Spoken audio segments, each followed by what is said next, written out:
Tadi Bapak dengar laporan dari ketua kelas, katanya kamu habis bertengkar dengan Ger. Iya Pak, habis saya kesal karena terus-menerus mencontek hasil pekerjaan saya. Bukan hanya PR, tugas-tugas sekolah selalu dicontoh. Ya, wajarlah kalau kamu merasa marah dan kesal. Jika Bapak ada di posisi kamu, Bapak juga pasti akan berbuat hal yang sama. Lalu apa yang kamu lakukan? Saya marah-marah Pak, saya maki-maki, ujar dan tanpa sadar saya menggebrak kursinya Pak. Oh, begitu. Pasti kamu berbuat itu ada alasannya. Ya iyalah Pak, masa saya diam saja. Saya kan sudah susah payah mengerjakan soal, tapi dia hanya mencontek, tidak mau berusaha sendiri. Ya, wajarlah kalau kamu merasa marah karena tidak rela pekerjaan kamu itu dicontek. Saya sangat menghargai tindakan kamu. Yang tidak berbuat lebih buruk daripada itu, misalnya kamu mukul. Sekarang coba pikirkan oleh Budi. Tindakan Budi marah sampai menggebrak meja, apakah sudah sesuai dengan keyakinan kelas kita? Terus menurut Budi, keyakinan kelas apa yang sudah dilanggar? Saling menghormati antar teman. Ya, betul. Menurut Budi, saling menghormati antar teman itu penting. Tidak untuk Budi. Penting Pak. Baik, kalau menurut Budi itu penting, jadi keyakinan apa yang harus Budi lakukan pada saat Budi sedang marah? Harus lebih bersabar. Budi bersedia memperbaiki kesalahan ini. Saya bersedia Pak. Nah, apa yang akan kamu lakukan untuk memperbaiki masalah ini? Saya harus lebih bersabar dan menahan amarah saya. Kalau ada teman yang mencontek, saya akan melaporkan kepada guru atau wali kelas saya Pak. Ya, tepat sekali. Tindakan kamu hari ini tetap semangat, Budi. Sekarang silakan masuk kelas. Iya Pak, terima kasih Pak. Ya, sama-sama. Waalaikumsalam warahmatullahi wabarakatuh. Selamat pagi, ya, selamat pagi semuanya. Pagi Bang. Perkenalkan nama Bapak Akmal dari SMK Negeri Sumatera. Di sini akan mengadakan presentasi tentang budaya positif, penyebaran pemahaman dan penyerapan pengalaman budaya positif.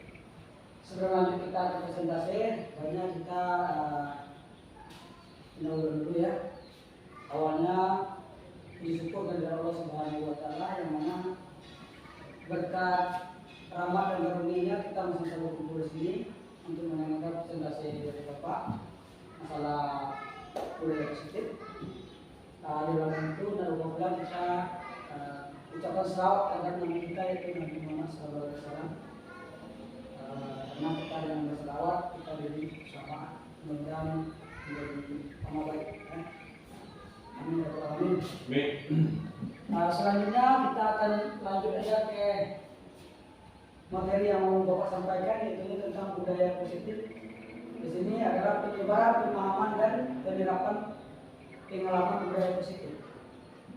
Ini dari judul adalah budaya positif. Jadi budaya positif itu bermacam-macam.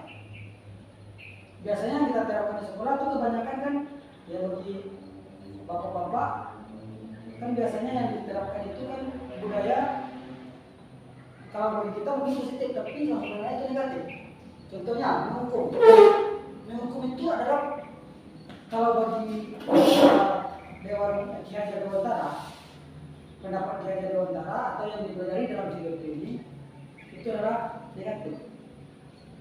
Ada lagi satu lagi yaitu tentang yang namanya itu membuat pasal bersalah. Itu juga sering dilakukan oleh kita sebagai guru. Sebenarnya itu salah.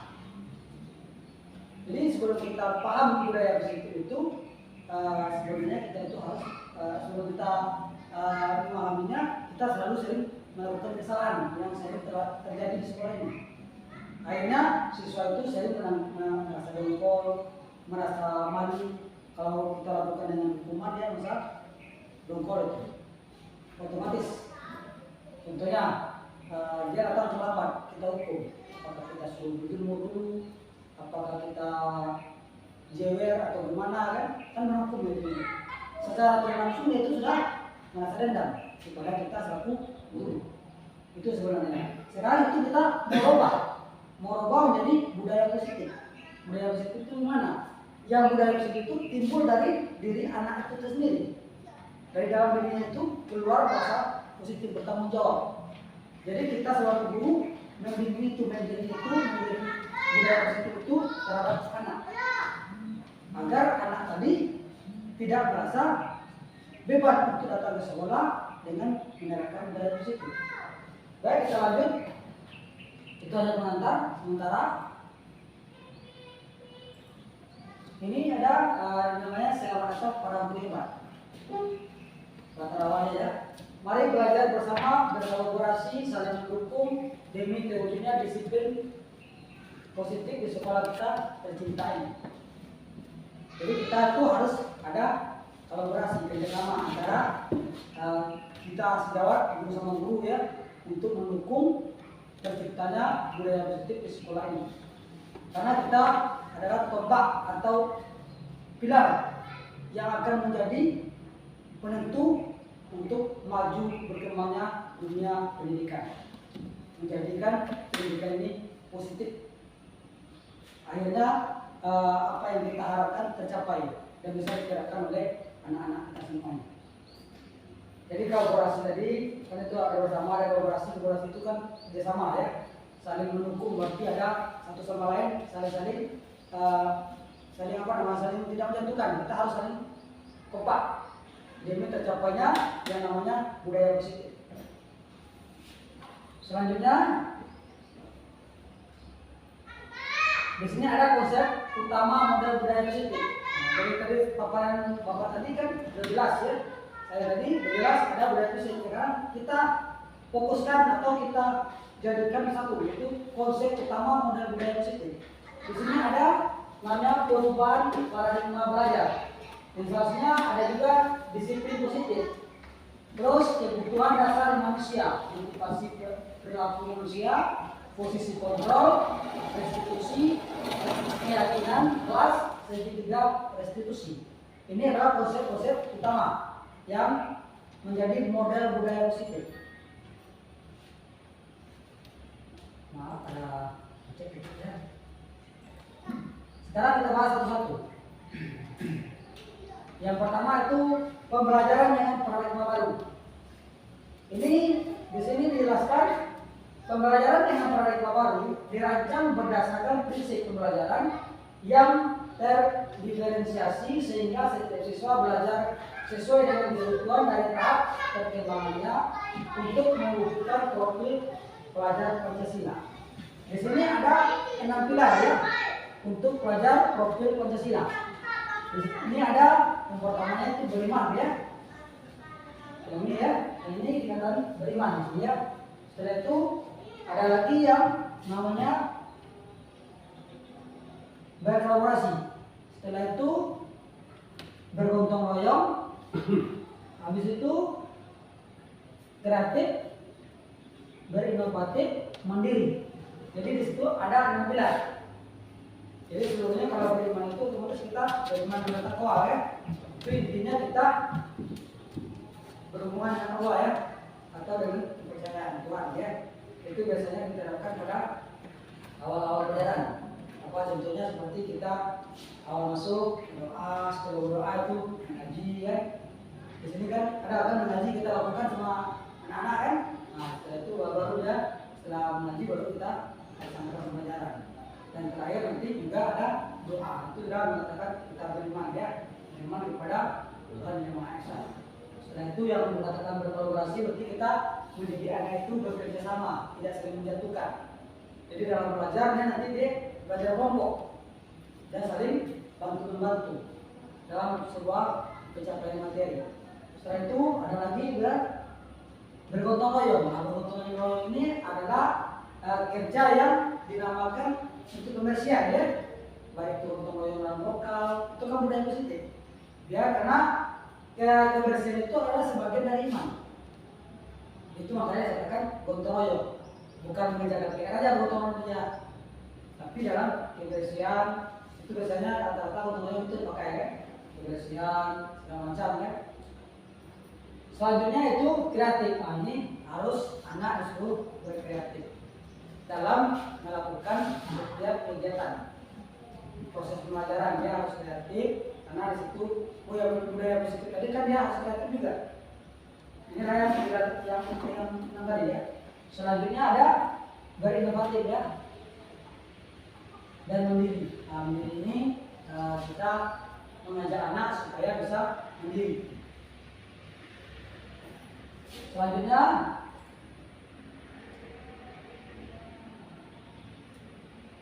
ini ada namanya disiplin positif. Disiplin berarti kita terbayang dengan aturan ya. Disiplin namanya disiplin kan. Kalau di sini penjelasan dalam budaya kita makna kata disiplin dimaknai menjadi suatu yang dilakukan seseorang pada orang lain untuk mendapatkan kepatuhan. Kita cenderung menghubungkan kata disiplin dengan ketidaknyamanan. Ini maksudnya biasanya kalau kita melakukan seorang guru itu mengatakan disiplin kepada anak pasti merasa tidak nyaman. Tapi kalau kita timbulkan dalam dirinya sendiri, dia akan disiplin sendiri nantinya. Karena sudah tumbuh dalam dirinya bahwasanya disiplin itu penting. Seperti saya pernah melakukan ke anak, menyampaikan salah satu contoh ya. Tolong anak-anak jadikan hidup kalian itu punya konsep atau riwayat hidup dari subuh ke subuh. Berarti pakai jadwal kalian itu kan. Itu yang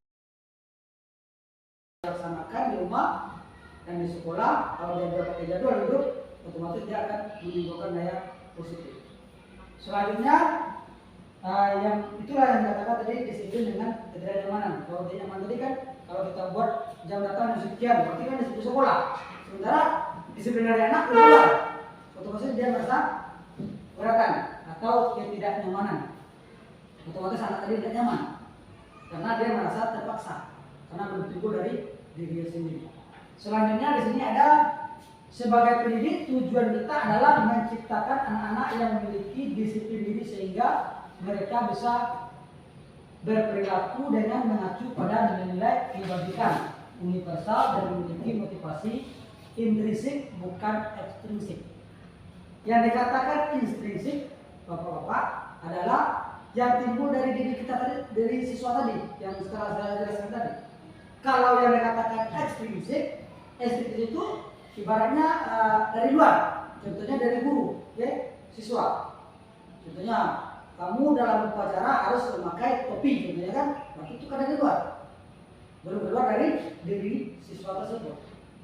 Jadi kita harus menggiring itu sebagai guru, menggiring siswa itu untuk menimbulkan kesadaran bahwasanya disiplin itu penting, budaya positif yang akan kita terapkan. Jadi di sini kan judulnya tadi di atas disiplin positif. Jadi bapak-bapak harus melakukan itu supaya tercipta budaya positif di sekolah ini. Kalau instruksi itu kan dari luar, nggak mungkin kan, itu kebanyakan tidak melibatkan siswa.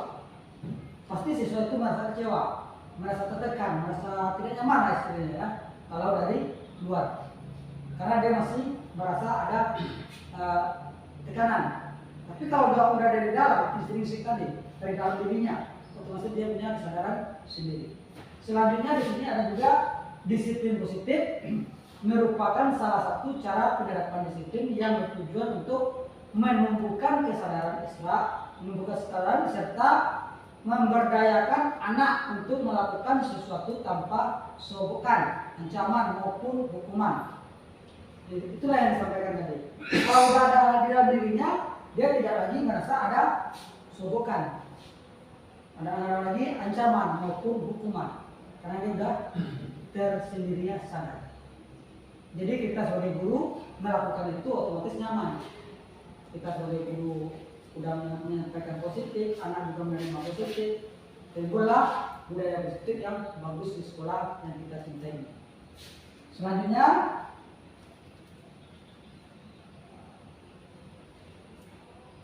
Di sini ada kebutuhan dasar manusia. Yang dari belakang tadi kan ada kebutuhan ya. Ini kita paparkan satu-satu ya, kebutuhan dasar manusia. Di sini yang pertama adalah bertahan hidup. Otomatis kita manusia kan punya rasa bertahan hidup. Karena kalau tidak bertahan hidup mati lah ya. Yang penting kita bertahan hidup. Itu adalah otomatis itu yang paling dasar, bertahan hidup dulu. Dengan cara apa ya? Kita makan kan. Kalau ada yang kita penuhi lah kebutuhan kita. Selagi kita butuh hidup. Selanjutnya itu kasih sayang dan rasa diterima. Ini yang sering terabaikan oleh kita seorang guru. Sering terabaikan ya. Kadang-kadang anak ada melakukan kesalahan kita langsung kesal, langsung kita marahi, tidak dengan rasa kasih sayang, tidak dengan rasa diterima anak tadi. Akhirnya anak tadi down. Tapi kalau kita seorang guru, kita harus punya rasa kasih sayang, karena dasar manusia tadi harus ada. Dan tubuh itu ada rasa kasih sayang. Dia dengan dirasa disayangi. Contoh kalau kita ngajar, kalau anak tadi kita sayangi, otomatis dia senang dengan kita. Kalau itu dalam pelajaran praktek, pelajaran dalam teori, kalau dia merasa dilibatkan atau diikut sertakan, jadi rasa diterima ya. Jadi otomatis dia ikut terlibat dalam pelajaran kita. Itu yang kedua ya. Setelah itu penguasaan, itu yang dasar lagi ya.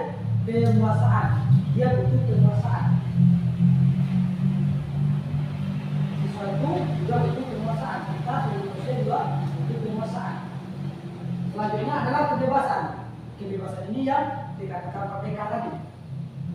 Jadi jangan sampai tidak merdeka dia, karena dia butuh kebebasan dalam belajar.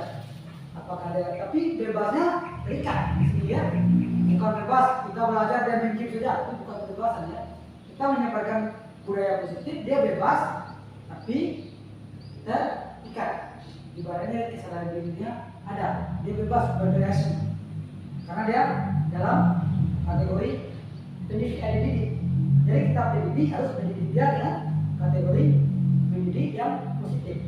Dalam konteksnya kebebasan, contohnya kita mengajar praktek, nggak dapat materinya sama dia, dia boleh mencari ke internet, menggunakan HP, menggunakan teknologi, cari video-video yang bagus, yang untuk berprediksi dia bisa melakukan praktek dengan lancar.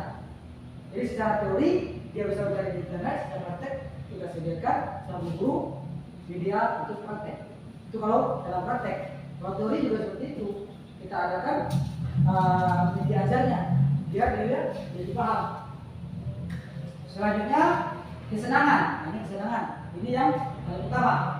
Karena kalau dia bersenang dalam kita mengajar, otomatis dia masa pelajaran yang kita sampaikan masuk ke telinga kanan, keluar telinga kiri. Jadi nggak ada, lewat aja dia. Tapi kalau dia udah merasa senang, karena itu kan dasar kan, siswa itu pasti dia pengen disenangi ya, kesenangan. Termasuk kita kan butuh kesenangan. Nggak mungkin kita dihadapkan dengan stres saja. Pendidikan terus, mengajar terus, pasti ada refreshnya. Sama juga dengan laptop. Laptop dibuka seluruh program dan hang. Untuk menyenangkan diri, balik ke refresh. Jadi refresh lagi, dia senang lagi. Sama lah dengan kita. Jadi kebutuhan dasar itu kesenangan itu butuh, sangat dibutuhkan. Jadi kita selaku guru harus mengakui bahwasanya siswa tadi juga memiliki rasa kesenangan. Dia juga harus disenangi. Itu intinya ya. Mudah-mudahan bapak-bapak bisa menerapkan yang dikatakan budaya positif secara dasar ini dulu ya. Nah sampai di sini mungkin ada yang mau ditambahkan Pak Thomas? Silakan. Memang kita tadi. Baik, terima kasih Ahmad Penambahan ya. atas kesempatannya. Semoga umurnya panjang ya. Amin. Begini Ahmad, tentang materi yang Bapak sampaikan ini materi yang sangat menarik sekali. Tapi ada ini sedikit yang menjadi problem bagi saya atau dilema ya. Ketika kita tahu bahwasanya ada siswa yang terlambat datang tiap hari katakanlah tiap hari sering terlambat, apakah hukuman yang menyenangkannya itu seperti apa? Ya, ada disebutkan kita harus sampai hukuman ya. Ya boleh saya nanti tanggapi ya. Ini kan masalah anak yang sering datang terlambat ya. Nanti kita akan paparkan nanti ya. Itu ada juga ujungnya nanti situ sampai. Karena ada perbedaan antara hukum dengan yang namanya tindak kelas ya atau posisi kelas. Nanti ada disampaikan. Jadi kalau untuk jawaban pertama yang jelasnya kalau kita itu selalu gigih ya. Terus dan menerus, jangan kita sampai bosan. Karena kita seorang guru harus yakin bahwasanya siswa tadi bisa berubah. Yang pertama yang kita lakukan yaitu jangan kita hukum. Kalau kita hukum dia akan dot. Tapi kita dekati dengan secara persuasif, maka dengan ya dengan kata-kata tadi lah, ada kesenangan, ada rasa sayang, asal ada dia diterima atau dilibatkan. Rasa diterima kan ada tuh. Rasa diterima berarti dia dilibatkan.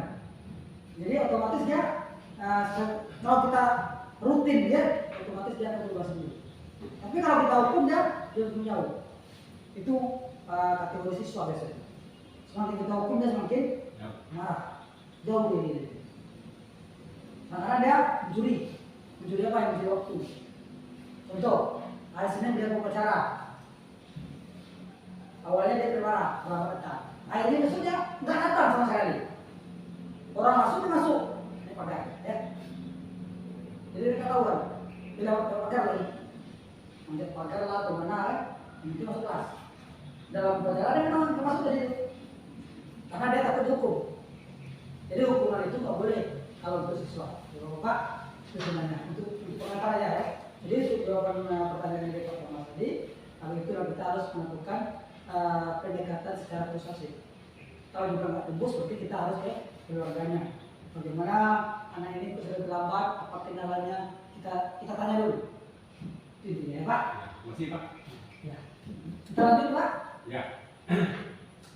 Ini ada motivasi perilaku manusia.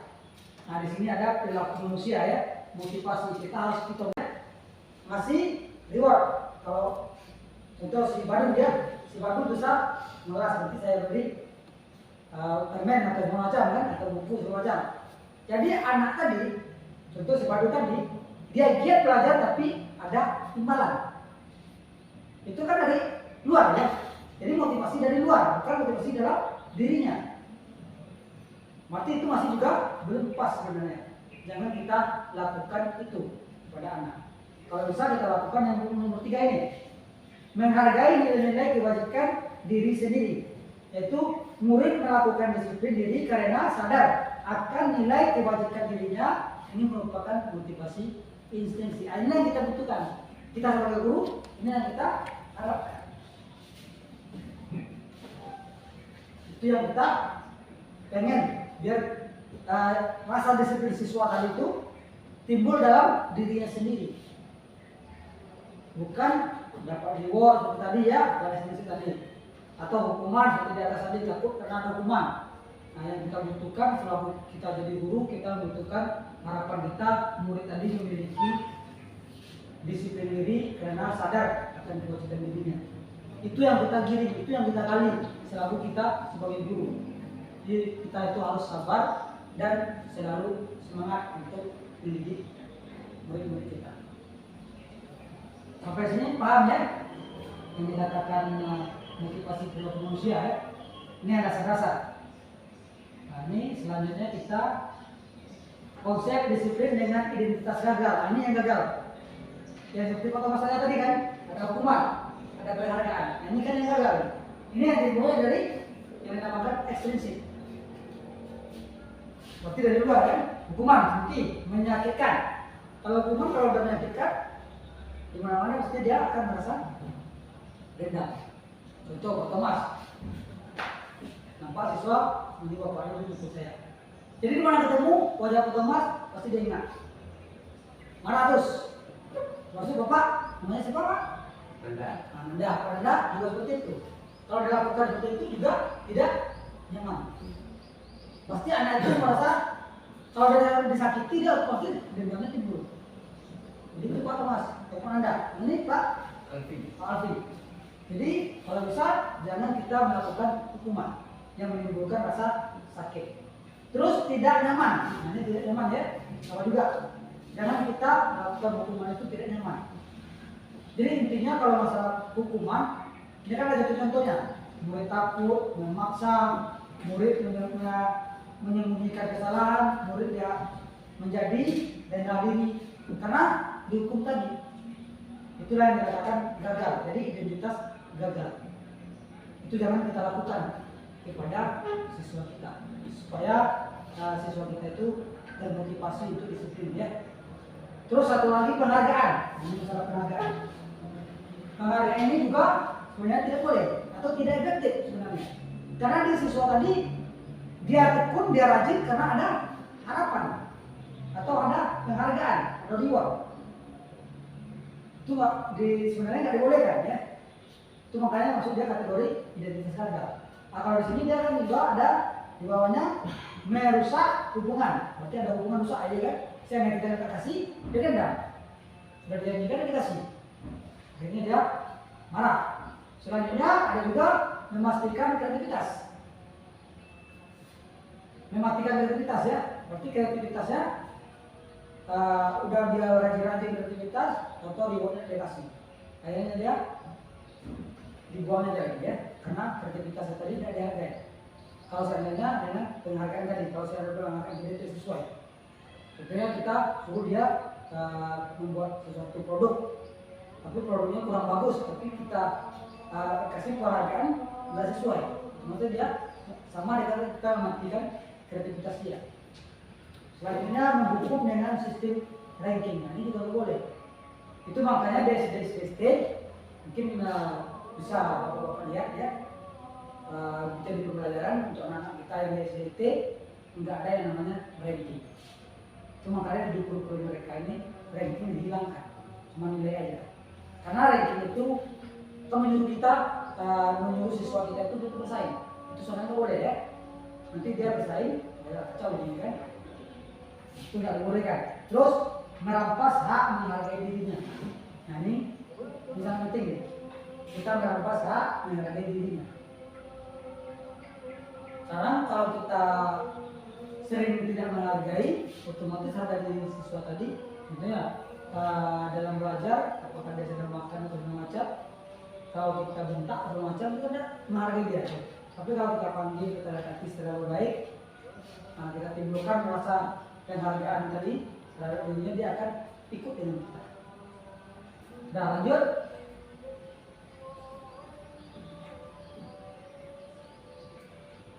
Di sini ada konsep disiplin dengan identitas sukses. Nah ini yang suksesnya. Tadi yang gagal, sekarang yang sukses. Yang sukses, yang pertama adalah konsekuensi. Nah, ini yang sering didebatkan dalam rekor. Kita waktu Bapak dalam acara berbicara, hanya yang dikatakan konsekuensi. Di sini ada penguatan jangka pendek, perlu monitoring berkelanjutan, stimulus respon, murid menghormati peraturan. Itu kita coba mensilakan supaya tidak ada masalah, bisa diperbaiki. Kita dengan ya rasakan ya rasa saya. Kemudian menghukum dengan ranking, tidak boleh lagi. Selanjutnya kita lanjut kepada contohnya karya si A. Konsep disiplin pendekatan restitusi. Cara menanamkan disiplin atau si positif yang pada jauh murid. di bawah. Sehingga kreativitas. Ini ada kan sebuah cara menanamkan disiplin positif pada murid. Kemudian merampas hak menghargai diri. Di sini ada pengertian Merampas restitusi. hak menghargai diri. Restitusi adalah proses Maksudnya kalau yang dikunci tadi sehingga mereka bisa kembali pada kelompok mereka dengan karakter karena dia yang tidak kuat. pernah mendapatkan Intinya di sini itu. Jelasnya proses menciptakan kondisi bagi murid untuk memiliki Kemudian kesalahan. konsep disiplin dengan identitas sukses. Jadi ya, kalau ada kesalahan, proses Yang ini pertama yang ada konsekuensi. bagaimana dia bisa kembali ke habitatnya atau Kemudian awalnya perlu monitoring berkelanjutan. Jadi kalau ada ciri restitusi ada. Kita menembus kesalahan, namun belajar dari kesalahan. Monitoring lanjutan. Intinya ya, kita kalau bapak ini harus membuat anak itu Kemudian ada salah ya, stimulus dan tapi respon. Kalau dia melenceng, belajar dari memberikan kesalahan. respon-respon yang Akhirnya salah tadi tidak terulang. rasanya itu Ya, dia ilustrasi contoh tadi. Anak kita di rumah kemudian saudara mulai kebun membuat ya. peraturan. Jadi Otomatis kita ambil konsekuensi supaya dia ini membuat dia juga menghormati peraturan-peraturan yang ada di sekolah kita. otomatis dia di pelajaran ya supaya tidak sampai dia seragam, Makanya sekolah kami itu sesuai dengan aturan di sekolah kita ini. setelah itu Kemudian kehilangan memperbaiki hubungan. Ini kalau seandainya ada hubungan antara guru dan siswa tidak enak, otomatis dalam belajar dia Kemudian ada restitusi yang paling bagusnya konsep identitas dengan yang bagusnya konsep disiplin dengan identitas menerima ilmu dari guru, restitusi. otomatis ya Restitusi ini murid bertanggung jawab jadi hubungan baik dengan siswa, baik dengan murid itu siswa terlambat siswa, sekolah, guru dengan murid siswa, tidak hadir, guru murid sama tidak guru, cabut, kalau bisa sebelumnya dia bertanggung jawab untuk pelakunya mengapa dia hubungan ya. kemudian fokus pada pemecahan masalah jangka panjang. Jadi dalam dia bertanggung jawab dia akan menyelesaikan masalah sendiri. Lingkungan kita. Kemudian murid menghormati dirinya dan orang lain. Terus tawaran bukan Jadi, kalau ada di murid-murid tawaran yang bukan berkata paksaan. dengan pemecahan masalah Ini kan jadi restitusi ya. Bukan tawaran bukan paksaan. Jangan dipaksa. Kemudian ada Ditawarkan dulu.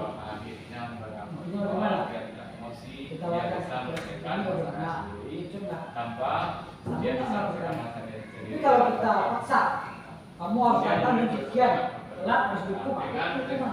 ini murid semangat. Tapi kalau ada timbul Kesalahan. tawaran bukan paksaan, Ini yang bagus. betul ya anak saya kan tidak salah. Kita sebagai guru tinggal Kemudian mengulas kata-katanya tadi. konsep Karena dia yang disiplin minta. pendekatan Sudah ditawarkan dia terima. sebuah cara Jadi kita balikan lagi ke dia. pada Ada dia waktu masalah. pengertian Kemarin restitusi. bagaimana? Kita akan bicara tentang restitusi. Apa itu restitusi? Saya itu Restitusi lanjut adalah proses menguatkan dan fokus pada solusi. untuk Nah, memperbaiki ini kesalahan mereka. Kita menguatkan dulu. Menciptakan kondisi bagi Setelah murid itu untuk kita fokus memperbaiki ya kesalahan solusi. mereka sehingga Bagaimana mereka bisa saat ini kembali pada mereka apa yang harus dengan jadi restitusi Itu yang tadi. kondisi memperbaiki kesalahan pada murid sehingga dia bisa kembali Selanjutnya dan bisa menuntut diterima untuk pada melihat kelompok melihat apa ke ciri-ciri dalam diri. restitusi itu Bapak Ibu? Ini dalam Yang pidana pertama, ya. Kita bukan tentu menebus kesalahan kita harus menuntut dia agar apa kira-kira yang tapi sampai dia belajar lakukan. dari kesalahan. Belajar dari Selanjutnya kesalahan. fokus pada karakter bukan tindakan. Dia salah itu Jadi contohnya karakter kita dia salah dia mau jelas. belajar dari kesalahan. Kalau sudah Yang timbul kedua, karakter dia, memperbaiki. otomatis Jadi tindakan setelah dia direstitusi dia tidak ada lagi berkelahi antar temannya. Nah, lanjut. Baik gimana lagi. Kemudian tawaran, nah, bukan paksaan. Jadi ada tawaran, bukan paksaan. Perbedaan. Nah, Contoh kasus siswa sering tidak mengajarkan kalian. Ini ada sedikit kasus. itu termasuk Jadi kita akan dapat pengalaman. kalau paksaan Pertama, menghukum atau hukuman. Guru marah dan murid menjadi itu takut. tidak boleh. Ya. Ini kan masalah Kemudian pendidikan PR, memang ada kita tidak menyelesaikan. Setelah itu konsekuensinya, guru memberikan konsekuensi untuk mengerjakan PR-nya saat istirahat atau dikerjakan sebanyak 3 kali lipat. Guru tegas dan siswa menghormati peraturan. Restitusinya, Kemudian menghukum dengan sistem revisi. guru menanyakan keyakinan kelas atau dirinya dan membantu siswa menyelesaikan masalahnya. Selanjutnya guru terbuka dan siswa karya dirinya CC dan atau lain. CG yang jauh. Dari paparan ini perbedaan Sehingga untuk kasus siswa berkurang yang malas sering dia. tidak menimbulkan PR. Di Kemudian atas dapat hukuman, guru marah dan murid menjadi takut. Kalau kita pakai hukum ya, kalau yang kita kunci tadi nilainya rendah, menyelesaikan dengan hukuman. Kalau kita melakukan dengan konsekuensi, juga tidak ya, karena anak guru tegas di sini ya, dan siswa mengerjakan 3 kali lipat. dari tugas Kemudian biasa. konsep Berat, ya. disiplin Tapi dengan anak, identitas sukses yang tadi Yang gagal. harusnya itu ada restitusi. Yang pertama Guru ada menanyakan konsekuensi keyakinan kelas dulu. perbuatan Tapi yang dari gagal. kelas itu kita itu dia paham. Kemudian Setelah itu baru baru dia monitoring buka ada siswa mengamati. Jadi kalau ada murid-murid kita itu Kalau kita sudah ketahui keyakinan kelas, siswa ketahui ya. kita belum Jadi kita akan bisa monitoring kelanjutannya. mengajar siswa tadi menghormati dirinya dan Kemudian ada Maksudnya bagaimana? Kalau Dia yang akan melenceng, kita berikan kembali ke respon-respon yang awal. positif daripada Berarti kita kita harus sehingga lagi mengulang. rasanya itu tidak Karena kita bisa sudah tanya lagi. jalan yang Kita kita ukur dia. kemudian murid menghormati pelajaran. Tapi sekarang Jadi kita lagi. konsekuensi ini membuat Berarti dia salah tadi. itu juga menghormati peraturan-peraturan yang ada di sekolah kita ini. Contohnya memakai pakaian seragam. Di sini Selasa, Rabu, Kamis itu sesuai dengan aturan Karena tadi sekolah kita usulnya ini. bagaimana? Kemudian keinginan waktu untuk melindungi Jadi dia Jadi bersatu. itu Tapi kalau kita ukur kita takut. melindungi Artinya satu. Kemudian ada restitusi yang Mungkin paling nggak bagus disediakan lagi ada. konsep identitas dengan Selanjutnya yang kita masuk bagusnya ke pula konsep ke disiplin 5 posisi kontrol restitusi. misi restitusi. Di sini ada Restitusi ini lima murid bertanggung jawab untuk posisi berlaku. kontrol Contoh, restitusi. murid itu Pertama, terlambat untuk ke sekolah, murid tempat tidak rasa hadir, masalah, murid tidak cabut teman, dan segala memantau, macam. manajer. Dia bertanggung Nah, jawab ini di dalam mengapa dia yang kemudian fokus pada pemecahan masalah. kemarin. Nah, di sini yang tidak boleh dilakukan sama sekali ya, kalau bisa jangan dilakukan. Kemudian murid menghormati Dan dirinya membuat dan rasa orang bersalah. lain. Jadi kalau ada di Jadi bapak-bapak sebenarnya kalau bisa jangan ini dilakukan untuk siswa kita. Ini nggak boleh ditanamkan. Ini bukan termasuk kepada. Kemudian ada terlibat Kenapa saya lakukan itu contoh kalau pada tadi ya, dia kalau bisa kita mengaku menentukan otomatis cara sendiri anak tadi akan tanpa merasakan. dia bisa Merasakan kalau melakukan merasa sendiri dengan tidak cepat. enak. Kalau merasa salah, Kemudian dia murid akan menyesal. bersemangat memperbaiki kesalahan Karena yang dengan merasa salah ini mungkin dia murid merasa semangat tidak memperbaiki enak lagi bola. kesalahannya. Tapi bagusnya kita harus Ini yang lebih dengan bagus. teman, pemantau atau manajer. Hal yang tiga ini yang kita Kemudian gerakkan. konsep Karena kalau disiplin teman, peningkatan otomatis siswa siswa tadi kita cara ajak sebagai teman, apalagi siswa SMK. pada murid. Siswa SMK kalau kita ajak teman ya, kita ada batasan ya, kalau kita terlalu dulu siswa. Apa itu restitusi? Cuma kita harus Restitusi adalah proses menciptakan kondisi bagi murid Dia bisa untuk menghargai kita. memperbaiki kesalahan mereka. dia juga merasa terhargai. Menciptakan kondisi Kita bagi murid menganggap untuk siswa tadi memperbaiki kesalahan mereka atau sehingga memantau. mereka bisa Memantaunya, kembali pada langsung dia usia kita dengan karakter dorong untuk bisa Jadi lagi kembali ke restitusi ini kondisi memperbaiki kesalahan pada murid sehingga dia bisa terus manajer kita dorong untuk bisa lagi kembali ke aturan baru, berarti dia kembali lagi refresh. Terus manajer ya, di sini ada nanti kita bahas sedikit masalah contoh 5 posisi kontrol tadi ya. Kasus siswa tidak memakai atribut lengkap saat upacara bendera. Nah di sini kan ada 5 yang kita bahas yang sudah sampai tadi ya, yaitu penghukum. Kalau penghukum kan kita memakai patuhi aturan sekolah lalu berdiri di depan barisan. Itu kan malu dirinya. Itu otomatis ya. Contohnya siswanya kawan-kawannya sudah dua baris, dia tidak memakai seragam, dia disuruh di baris depan. Otomatis seluruh mata memandang dia. Secara tidak langsung dia masa malu. Itu tidak boleh sebenarnya ya. Terus membuat rasa bersalah. Rasa bersalah berarti rasa bersalah sini beberapa kali guru harus memberitahu kamu. Bu guru kecewa sama kamu. Dia merasa bersalah. Walaupun udah dikasih tahu kan, tapi dia udah sering disampaikan kan, tapi dia cuek aja. Otomatis itu juga merasa bersalah dirinya. Itu sebenarnya juga tidak dianjurkan sebenarnya ya. Nah kalau teman kan lama kata-katanya ya, ayo yang tertib. Kan kata-kata ayo tadi kan enak dengar ya. Ayo tertib. Ya, buat bu guru bangga. Titik kali ini tidak apa-apa kamu salah. Namanya titik ya. Jadi seadanya dia melakukan kesalahan, tapi kita panggil secara persahabatan atau teman. Ayo. Kata-kata itu kan tidak menyinggung dia. Mudah-mudahan dia akan berubah untuk kedepannya ya. Itu intinya ya. Setelah itu memantau.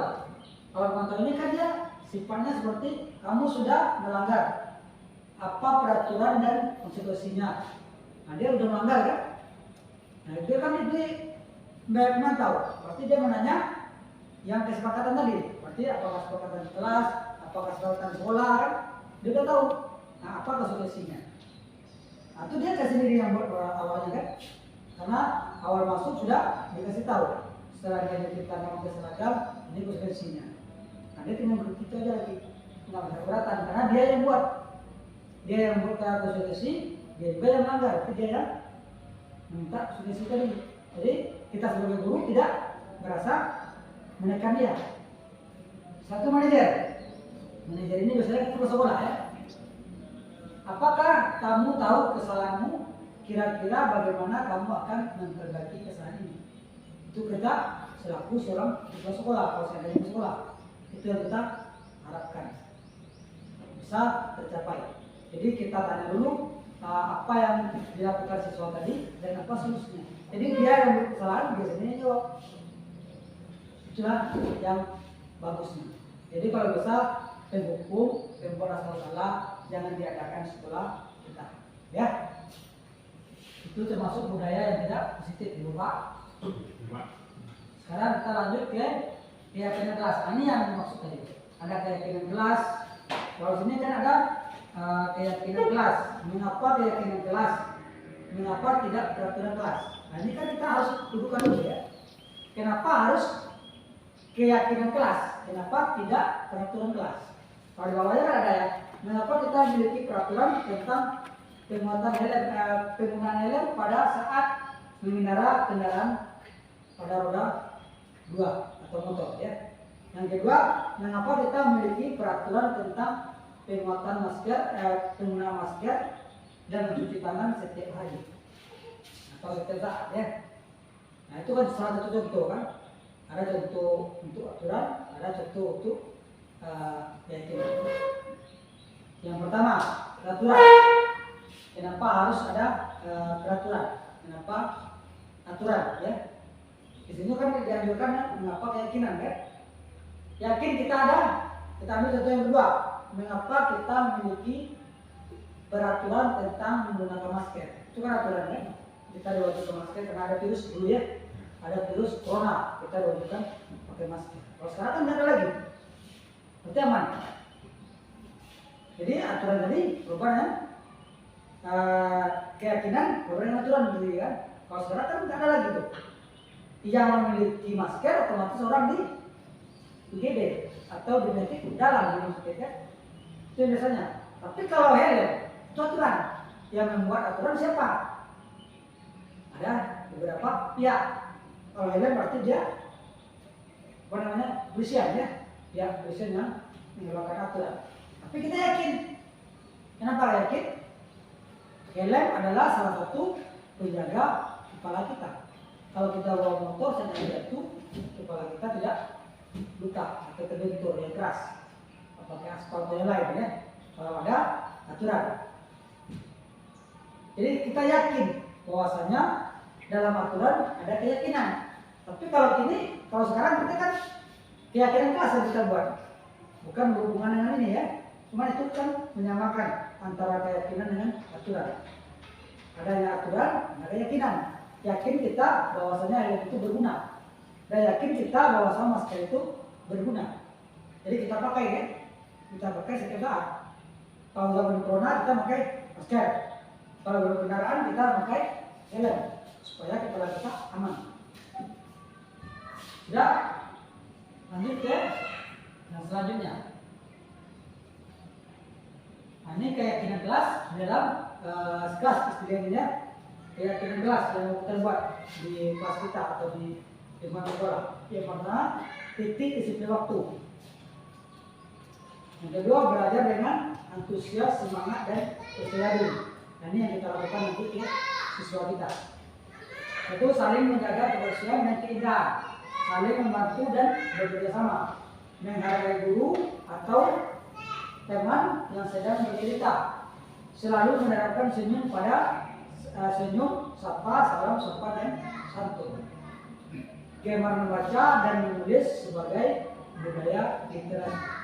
Jadi ini yang kita terapkan dalam kelas kita nanti, dan lokal kita buat dengan anak-anak, dan anak-anak ini kan yakin titik disiplin waktu. Otomatis untuk disiplin waktu dia sudah paham apa-apa kira-kira yang disiplinkan. Kan nggak tahu ya. Setelah itu belajar dengan antusias, waktu belajar. Tanpa disuruh belajar, karena sudah ada kesepakatan kelas tadi. Terus saling menjaga kebersihan. Tanpa disuruh piket, tetap piket dia tiap hari kan. karena sudah ada kesepakatan kelas tadi. Setelah itu menghargai guru atau teman yang sedang bercerita. Jadi kalau guru lagi memaparkan materi, dia saling menghargai. Dan teman juga kalau saya yang mulai bermanfaat, dia juga hargai, tidak diketawakannya, saling bantu. Habis itu selalu menyerahkan senyum, sapa, salam, sopan, santun. Nah, ini yang dikatakan kelima ya. Ini untuk kedepan, untuk adab ya, untuk adab ya. Nah, itu kan biasa kita lakukan. Kita ke siswa pun kan sering melakukan salam ya, sopan. Jadi siswa itu kita ada itu kepada siswa agar siswa bisa menerapkan budaya positif. Setelah itu dia membaca. Nah, ini yang agak berat. Menyuruh siswa kita membaca ini yang agak berat. Dia suka menapel daripada membaca. Nah, ini yang kita tekan terus. Tapi kalau sudah jadikan keyakinan kelas, kita tidak lagi paksa dia. Karena dia sendiri yang buat keyakinan kelas tadi. Gemar membaca. Berarti dia dalam bekal. Kalau nggak ada kegiatan lain, dia baca ya, inti. Mudah-mudahan keyakinan kelas ini bisa kita terapkan nantinya di kelas kita masing-masing ya. Setelah itu bagaimana pembentukan keyakinan kelas. Nah ini dia langkah-langkah untuk pembentukan keyakinan kelas. Yang pertama lebih abstrak dari peraturan, itu lebih simpel ya daripada atau lebih. Jadi kalau sekolah kelas sesuaikan dengan kondisi sekolah kita. Ya seperti yang sutra ini kan enak ya, sudah lengkap. Jadi bisa kita buat. Kalau kita pakai pula yang di luar itu enak kan. Jadi yang sesuai dengan kondisi sekolah kita itu yang kita lakukan kesepakatan kelas. Selanjutnya semua warga kelas atau sekolah dilibatkan saat membuat keyakinan kelas. Berarti guru, seluruh siswa ada dalam. Jadi kesepakatan kelas terbentuk. Kalau misalkan seluruhnya ya, jadi seluruhnya kalau bisa kita globалkan. Kepala sekolah juga ada, kalau bisa ya. Wali kelasnya ada, kansulnya ada. Jadi kesepakatan kelas tadi seluruh guru, seluruh elemen sekolah mengetahui. Jadi seluruh guru bisa menegur atau mengingatkan kesepakatan kelas kalian apa kemarin yang sudah dibuat. Kenapa dilakukan? Itu. Jadi seluruh guru terlibat, seluruh bapak-bapak itu terlibat. Kalau kita membuat kesepakatan kelas itu ramai-ramai. Tapi kalau hanya dia sendiri dalam kalau kesepakatan kelas, yang lain itu nggak tahu. Otomatis pas orang yang lain melihat kesalahan dalam kelas, dia nggak tahu bahwa itu melanggar keyakinan kelas. Tapi kalau dia tahu, otomatis dia bisa negurnya. Lanjut.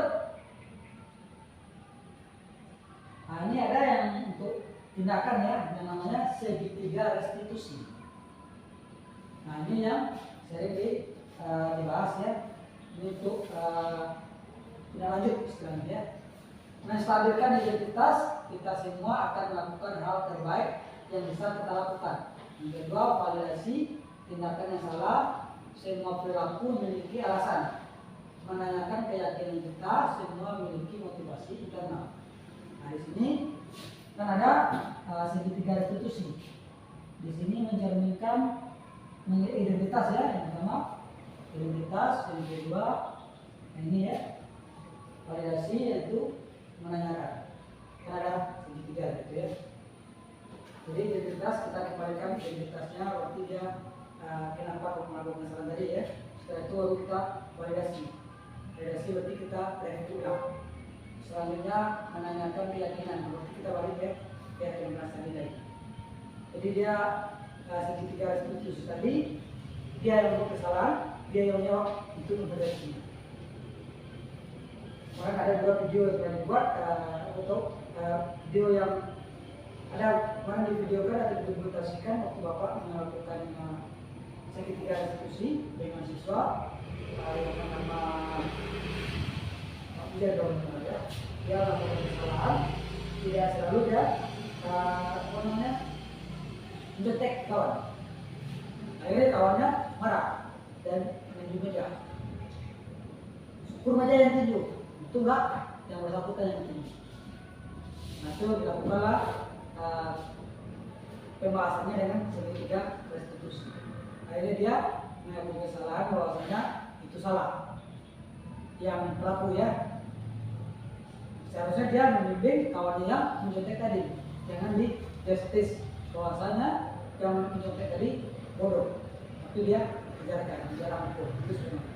Jadi yang pintar tadi, yang mengajar tadi kita lakukan segitiga retribusi. Akhirnya antara dua pihak damai ya. Karena kita melakukan dengan pendekatan atau pembahasan dengan segitiga restitusi. Selanjutnya contoh penerapan segitiga restitusi ini. Ada satu seminggu ya melakukan segitiga restitusi. Jadi pendekatan secara persuasif sesuai ya. Setelah itu dalam penerapan program disiplin positif, hendaknya guru memiliki standar kepribadian profesional dan sosial yang baik, di mana guru mampu berrefleksi pada posisi kontrol saat ini bagaimana berjalannya dirinya sebagai seorang among, posisi manajer yang menuntut murid-murid menjadi insan yang mandiri, merdeka dan bertanggung jawab. Nah, itulah tugas kita sebagai guru. Jadi ini harus kita pahami. Disiplin itu yang guru memiliki standar kepribadian profesional. Itu yang paling kita tanamkan seorang guru. Ya. Lanjut.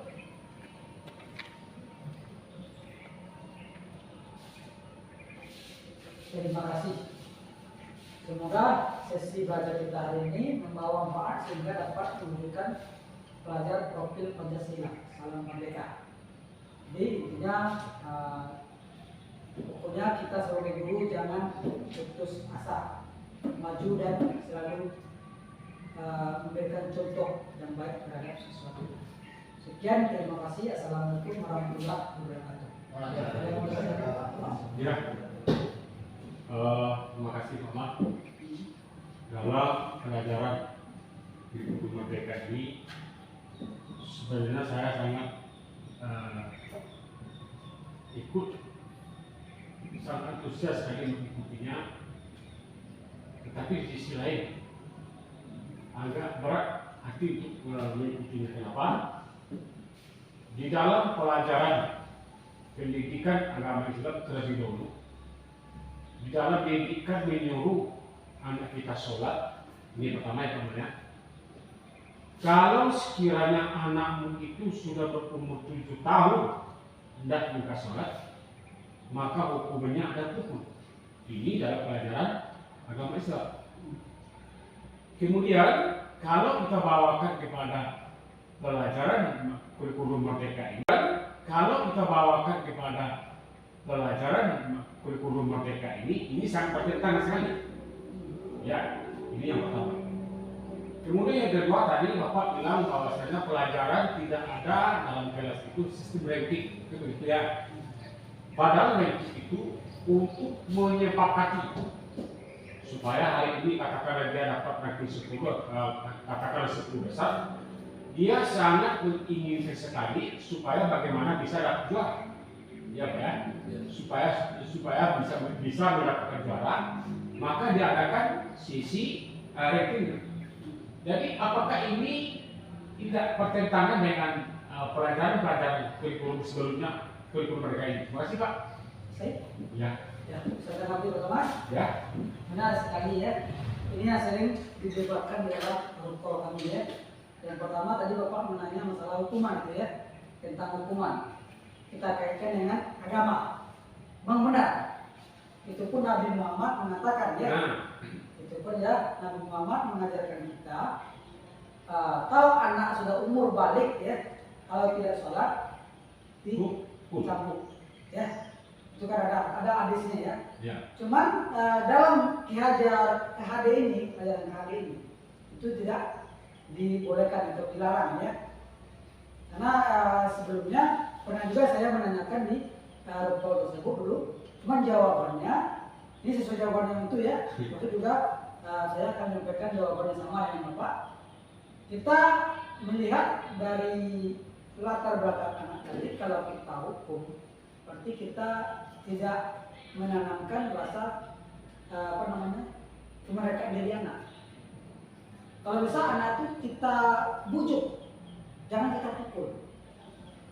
Memang Nabi mengatakan kan, kalau kita tidak mau sudah balik dia mau sholat, dikasih arahan, juga arahan, disuruh lagi nggak mau dicampur ya. Itu kan yang udah karakter Mada ya.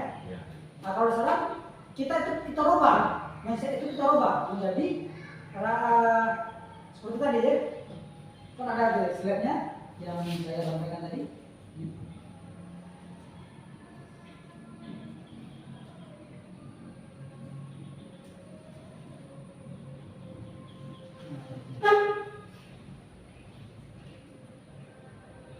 Masalah hukuman tadi ya.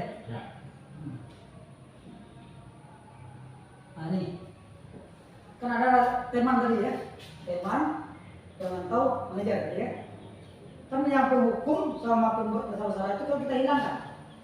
Dalam keadaan ini, kadek itu kan menyampaikan pembelajaran itu marah kepada anak atau peserta didik.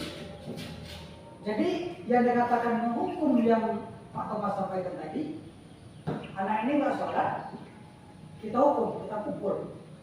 Dia sholat dia kan, tapi itu nggak boleh, nggak dianjurkan dalam pembelajaran ini. Ini itu yang pertanyaan tadi kan, Iya.